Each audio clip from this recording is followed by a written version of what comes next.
the Happy Home team and the UWEZO team. So music being the food of love, we can take it forward and develop a strong bond between Happy Home and UWEZO.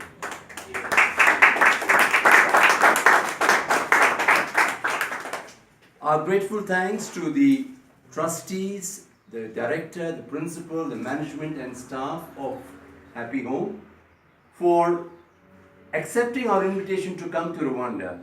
Rwanda is not a top of the call destination in India, but it is remarkable in its own way. And so we are happy to have the Happy Home team here, and we are delighted to meet so many of UWEZO youth who have different disabilities.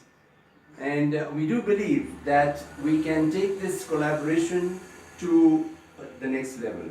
There are two companies in India, very successful companies, which employ 70 to 80% of disabled people in their companies.